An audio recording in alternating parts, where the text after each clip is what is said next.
Hello दोस्तों, नमस्कार, good morning. मैं आपके अपने प्यारे चैनल सुपर एकेडमी में एक बार फिर स्वागत करता हूं। तो दोस्तों, मैं आशा करता हूं आप बहुत अच्छे और स्वस्थ होंगे। जो आज हम करने वाले हैं वो हमारा टॉपिक होगा मुगल वंश में मुगल वंश की स्थापना करते हैं बाबर। और मैंने पिछली क्लास में आपको कराया था कि मुगल वंश की स्थापना कैसे हुई और भारत में आखिर बाबर क्यों आया और कैसे आया, कराया था मैंने कल। तो पिछली क्लास में मैंने बाबर को समझाया था और जो बचा हुआ पॉइंट था वो आज बाबर का पूरा कंप्लीट होगा। जिस स्टूडेंट ने पिछली क्लास ना देखी हो वो स्टूडेंट पहले पिछली क्लास देखें, फिर उसके बाद इसे देखें, ताकि फिर अच्छे से समझ में आ जाएगी। ठीक है, तो गाइस चलते हैं, क्लास को शुरू करते हैं।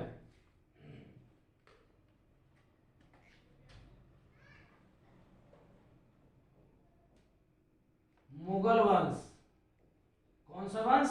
मुगल वंश। मुगल वंश जो चलता है वो चलता है 1526 ईस्वी से लेकर 1857 ईस्वी तक चलता है। लेकिन मैंने आपको एक बात बताई थी कि मुगल वंश हम दो भागों में पढ़ेंगे। किस तरीके से?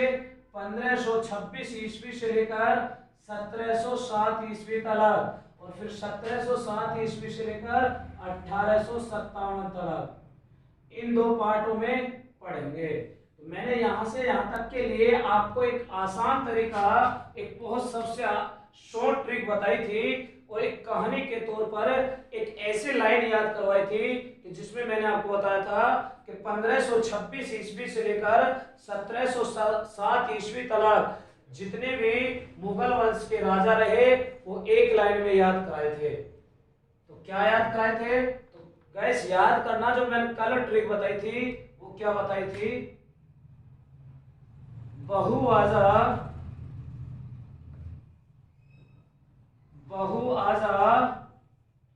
शाम हो आए, शाम हो आए। तो मैंने आपको बताया था कि वैसे बाबर, ऐसे हुमायूं, ऐसे अकबर, जैसे जहांगीर,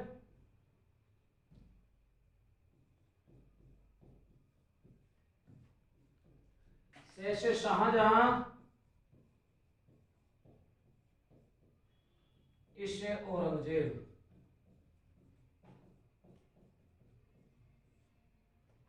तो मैंने कल आपको एक ये पॉइंट समझाया था, किसके बारे में? बाबर के। इसका बचपन का नाम क्या, मूल नाम क्या था? जहीरुद्दीन मोहम्मद बाबर। तो मैंने आपको बताया था कि इनके बाबर के पिता का नाम था उमर शेख मिर्जा। क्या नाम था? उमर शेख मिर्जा। और बाबर की माता का नाम था कुतलुक निगार बेग। क्या नाम था? कुतलुक निगार बेग। बाबर का जन्म हुआ था कब? बाबर का जन्म हुआ था 1483 ईस्वी में, फरगना में। लेकिन 11 वर्ष की अवस्था में ये गद्दी पर बैठ जाते हैं। 11 वर्ष की अवस्था में गद्दी पर बैठने के बाद इन्हें उज्बेकिस्तान के व्यक्ति इन पर आक्रमण करते हैं, जिसका नाम होता है शहबाजी, जिसे इन्हें फरगना को छोड़कर जाना पड़ता है। लेकिन जब फरगना को छोड़ते हैं तो ये जाकर समरकंद पर राज करते हैं, और समरकंद पर जो राज करते हैं वो 1494 ईस्वी से लेकर 1502 ईस्वी तक राज करते हैं।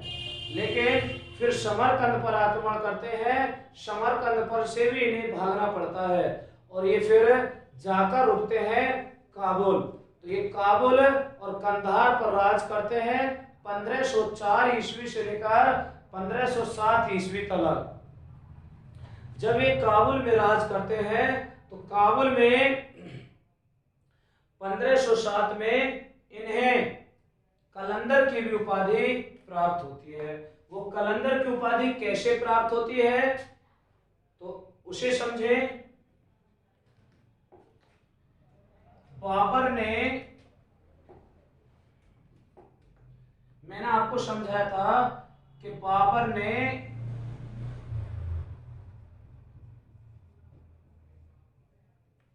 काबुल और कंधार में, कहा, काबुल और कंधार में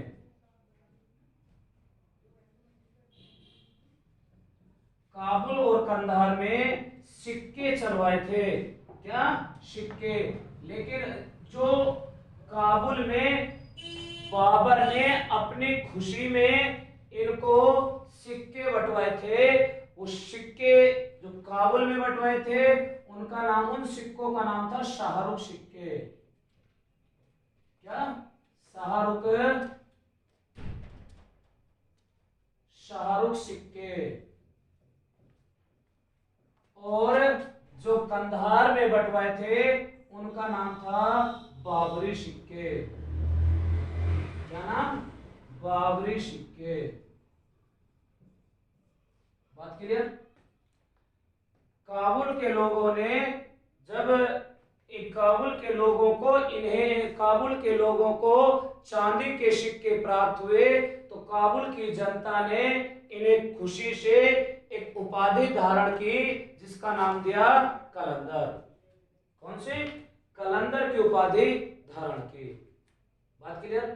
मैंने आपको यह भी बताया था पिछली क्लास में कि बाबर ने सबसे पहले तोप खाने का प्रयोग या बारूद का इस्तेमाल किस युद्ध में किया था? तो मैंने बताया था कि बहरागढ़ का जो किला था 1519 ईस्वी में, 1519 ईस्वी में बहरागढ़ के किले पर आक्रमण किया था। और इस किले पर जो आक्रमण किया था तो सबसे पहले तोप खाने का प्रयोग, तोप खाने का या बारूद का इस्तेमाल, बारूद का, इसका इस्तेमाल किया था। किसने? बाबर ने। तो अगर हम बात करें तोप खाने का यानी तोप चलाने वाला कौन था? कौन था? तोप चालक, तोप चालक कौन था? बाबर का तोप चालक कौन था? तोप चालक था जिसका नाम था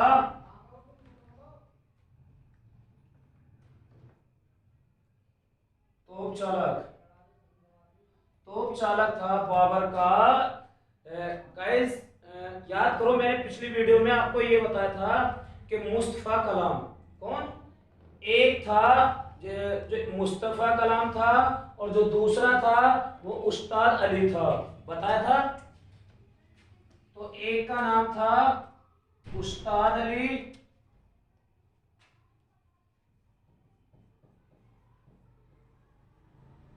और दूसरा दूसरा था मुस्तफा, मुस्तफा खान। तो ये दोनों बाबर के तोप चालक थे। क्या थे? तोप चालक थे। लेकिन जब इन्होंने ये तोप चालक थे, इसके बाद मैंने ये भी बताया था कि इब्राहिम लोदी की हत्या की थी किसने? बाबर ने। कब की थी? 1526 ईस्वी में। इब्राहिम लोदी की जब हत्या की थी 1526 में, जिसे हम पानीपत का प्रथम युद्ध कहते हैं, तो पानीपत के प्रथम युद्ध में इब्राहिम लोदी की हत्या की थी। किसकी? इब्राहिम लोदी की हत्या की थी। कहां की थी?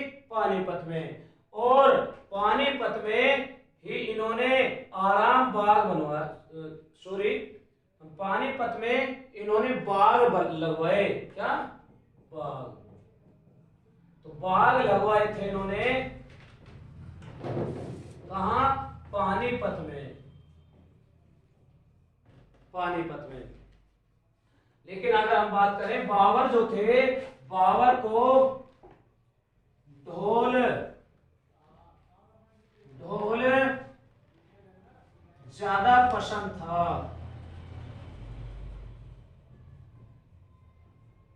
किस चीज को पसंद करते थे? तो ढोल को ज्यादा पसंद करते थे।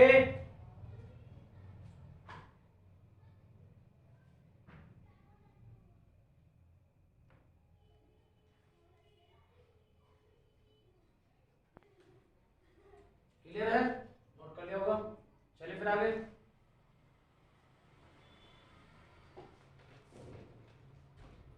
ध्यान देना, जब इन्होंने इब्राहिम लोदी की हत्या कर दी तो उसके बाद ये युद्ध करते हैं 1527 ईस्वी में। 1527 ईस्वी में एक युद्ध होता है जिसे जाना जाता है खानवा का युद्ध। कौन सा युद्ध? खानवा का युद्ध। अब मैं आपको बाबर के 4 युद्ध हुए थे, पहले उनके ट्रिक बता देता हूं। ट्रिक क्या थी? पानी खाओ, पानी खाओ, चंदा घुमाओ।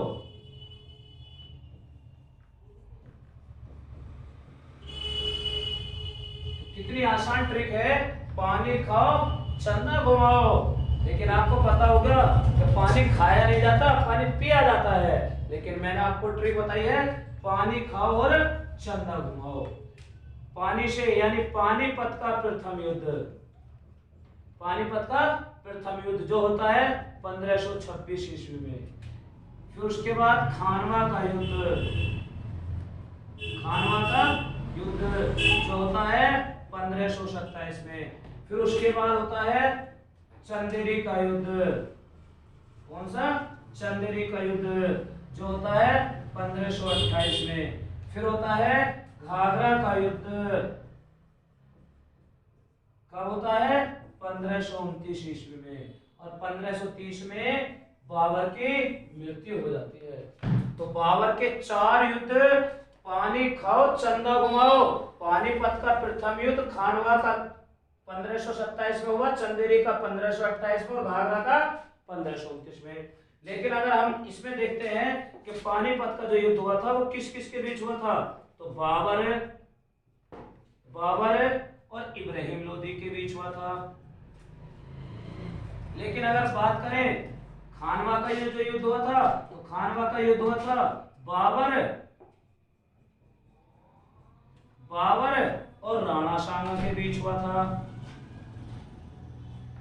और ये जो युद्ध हुआ था चंदेरी का युद्ध हुआ था, चंदेरी का युद्ध हुआ था मेदिनी राय और बाबर के बीच हुआ था। अब बात करें घाघरा का युद्ध, तो घाघरा का युद्ध बाबर और अफगानों के बीच हुआ था। 4 युद्ध याद हो गए होंगे। तो बाबर ने 4 युद्ध किए और चारों के चारों युद्ध में जीता। कौन कौन से?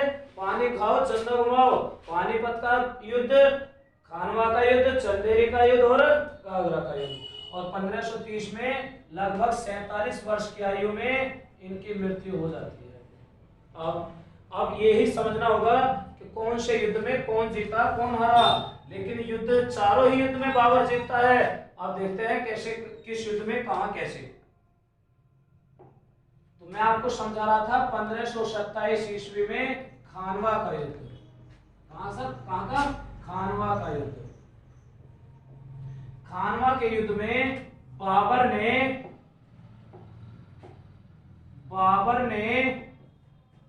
राणा सांगा को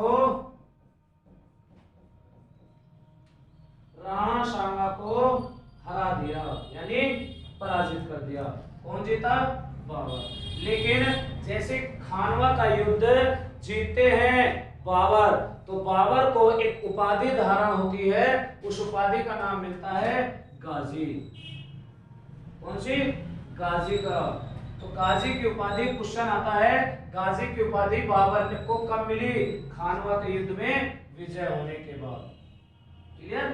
कौन से युद्ध में? खानवा के युद्ध में विजय होने के बाद बाबर को गाजी की उपाधि मिली।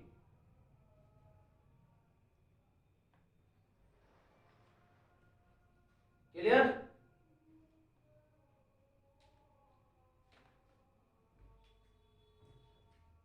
चले फिर आगे। अब इसके बाद गाजी, बाबर की, राणा सांगा की हत्या कर देते कौन? बाबर। और बाबर को कौन सी उपाधि मिली? गाजी की। अगर हम इससे आगे देखते हैं, फिर एक अगला युद्ध होता है जिसका नाम था चंदेरी का युद्ध। कौन सा? चंदेरी का युद्ध। तो इस चंदेरी के युद्ध में ये युद्ध हुआ था 1528 ईस्वी में। किस किस के बीच हुआ था? तो मेदिनी राय और बाबर के बीच हुआ था। इस युद्ध में भी कौन जीतता है? इस युद्ध में भी बाबर ही जीतते हैं 1528 ईस्वी में। लेकिन बाबर को मेदिनी राय और बाबर के बीच में जब युद्ध होता है, तो जब बाबर हरा देता है किसको? मेदिनी राय को। लेकिन मेदिनी राय को जब मार देता है यानी हत्या कर देता है, तो बाबर ने सबसे पहले जो देखा होगा, आपने एक नाम सुना होगा, जौहर। नहीं, जौहर नहीं, जौहर तो घाघरा के युद्ध में देखते हैं। तो बाबर ने जो एक नाम लिया था जिसको बोलते हैं जिहाद। क्या? जिहाद। जिहाद का जिक्र लिया था इस मेदिनी राय के युद्ध में, यानी चंदेरी के युद्ध में जो मेदिनी राय से हुआ था। आप जानते होंगे जिहाद का युद्ध, यानी जिहाद क्या होता है? जो एक धर्म से रिलेटेड युद्ध को माना जाता है वो जिहाद कहलाता है। तो बाबर ने इस युद्ध को एक धर्म के उसमें मान लिया था, तो इसलिए जिहाद का जो जिक्र मिलता है वो चंदेरी के युद्ध में मिलता है। तो बात क्लियर? कौन से युद्ध में? चंदेरी के युद्ध में जिहाद का जिक्र मिलता है।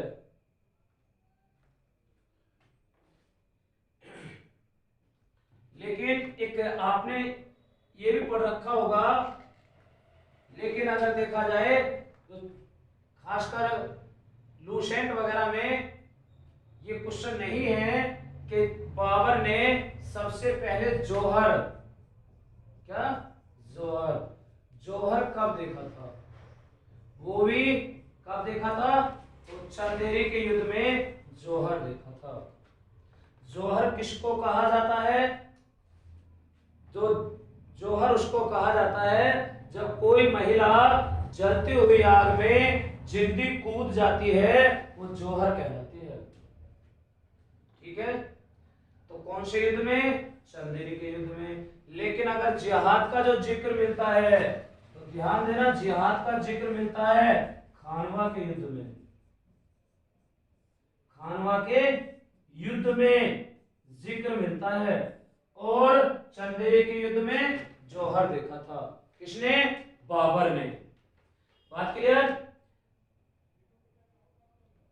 चलिए फिर इससे आगे। इसके बाद अगर हम बात करते हैं 1528 में, तो ये चंदेरी का युद्ध हुआ था, और 1527 और 28 में ही बाबर ने 1527 और 28 में ही बाबर ने एक मस्जिद का निर्माण कराया था। उस मस्जिद का नाम क्या था? बाबरी मस्जिद। क्या? बाबरी मस्जिद का निर्माण कराया था बाबर ने। किसने? बाबर ने। ये बाबरी मस्जिद कहाँ स्थित है? अयोध्या में।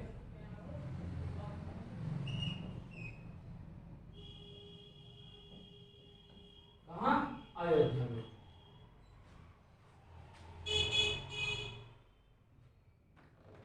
अब वो आपको सभी को पता होगा, तो वो बाबरी मस्जिद नहीं है, अब वो अयोध्या में मंदिर बन चुकी है।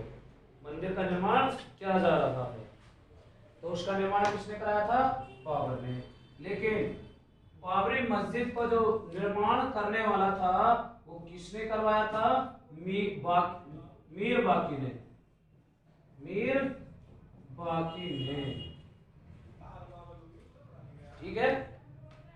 अब बात करें, ये तो हो गया बाबरी मस्जिद। इसके बाद 1529 ईस्वी में एक युद्ध हुआ था जिसको जाना जाता है घाघरा का युद्ध। घाघरा का युद्ध, ये घाघरा का युद्ध हुआ था बाबर और अफगानों के बीच में। किसके? बाबर और अफगानों के बीच में।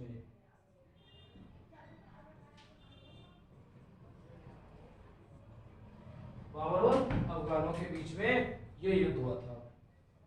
अब इसमें भी बाबर जीत जाता है, लेकिन जब बाबर जो जीतता है अफगानों के बीच में, इसमें ये सबसे अंत में लड़ा जाने वाला युद्ध था बाबर का। जब सबसे अंत में ये युद्ध लड़ा गया था, कौन से सन में? 1529 में। जबकि बाबर की मृत्यु होती है 1530 में। तो लगभग 47 वर्ष की आयु में, कितने में?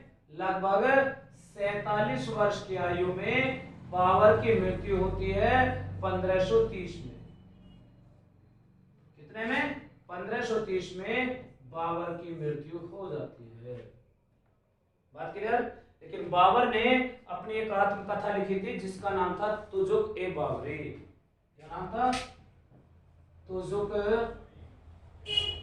ए बाबरी। इस नाम से इसने अपनी आत्मकथा लिखी थी।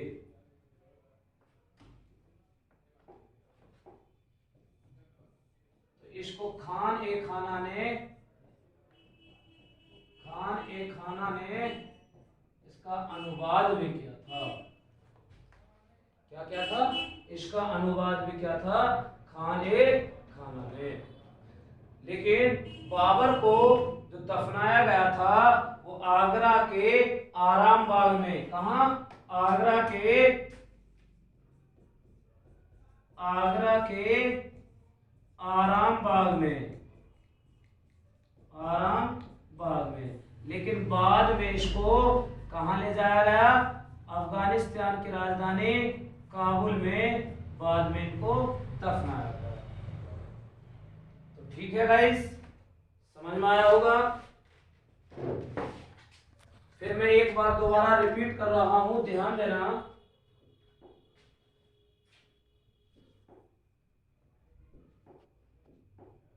देखो, मैंने बताया था मुगल वंश 1526 से 1857 तक चलेगा। मैंने आपको आज समझाया बाबर के बाद गद्दी पर बैठेगा हुमायूं, अकबर, जहांगीर, शाहजहां, औरंगजेब। क्लियर? इससे आगे चलते हैं। बाबर ने जो 1519 ईस्वी में बहरागढ़ किले पर आक्रमण किया था, उसी में बाबर ने तोपखाने और बारूद का इस्तेमाल किया था। तो उस तोपखाने का चालक कौन था? उस्ताद अली और मुस्तफा खान। बाबर ने काबुल में शाहरुख सिक्के बंटवाए थे, कंधार में बाबरी सिक्के बंटवाए थे। बाबर ने इब्राहिम लोदी की पानीपत के प्रथम युद्ध में हत्या की थी। तो उस हत्या करने के बाद पानीपत में बाबर ने बाग भी लगवाए थे। इब्राहिम लोदी का मकबरा कहाँ स्थित है? पानीपत में ही स्थित है।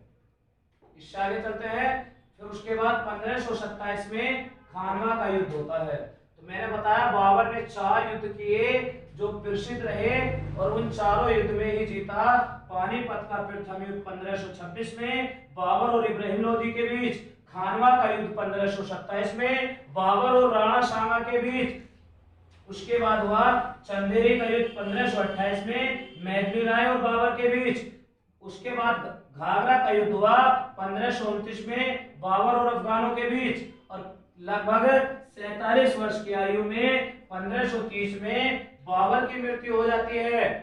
तो 1527 में जो खानवा का युद्ध हुआ था वो बाबर और राणा सांगा के मध्य हुआ था। इसमें बाबर जीत जाता है।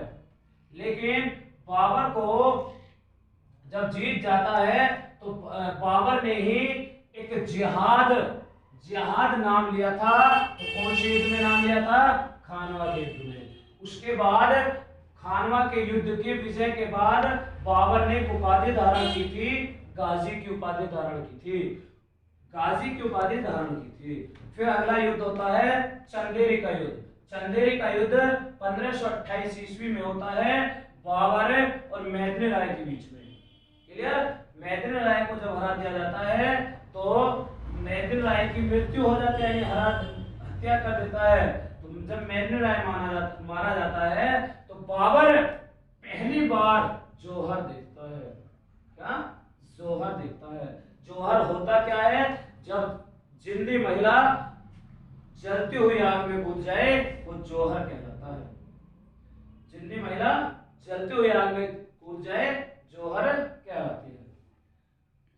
बाद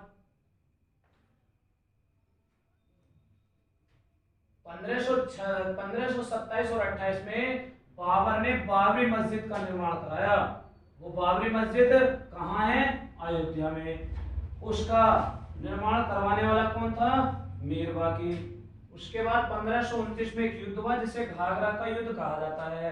घाघरा का युद्ध किस किस के बीच हुआ? बाबर और अफगानों के बीच में। अफगानों को हरा देता है। इसके बाद 47 वर्ष की आयु में बाबर की 1530 ईस्वी में मृत्यु हो जाती है। बाबर एक अपनी आत्मकथा लिखते हैं जिसे तुजुक ए बाबरी कहा जाता है। बाबर को पहले आगरा के आरामबाग में दफनाया गया था और उसके बाद उसे कहाँ दफनाया गया? अफगानिस्तान की राजधानी काबुल में दफनाया गया। तो ठीक है गाइस, रिपीट भी कर लिया होगा। तो हमारी वीडियो कैसी लग रही है? अगर वीडियो अच्छी लगे तो कमेंट में हमें बताना कि हाँ वीडियो कैसी लग रही है, क्योंकि मैं कोशिश है कि बहुत अच्छे से समझा रहा हूं, लेकिन अगर आपको कोई दिक्कत भी होती है तो कमेंट में हमें बताएं ताकि हम उसमें सुधार करने की कोशिश करेंगे। ठीक है गाइस, और वीडियो अगर अच्छी लग रही हो तो वीडियो को लाइक कीजिए, चैनल सब्सक्राइब ना किया हो तो चैनल को भी सब्सक्राइब कीजिए और ज्यादा से ज्यादा शेयर कीजिए। तो ठीक है गाइस, फिर मिलते हैं अगले वीडियो में। तब तक के लिए जय हिंद, जय भारत।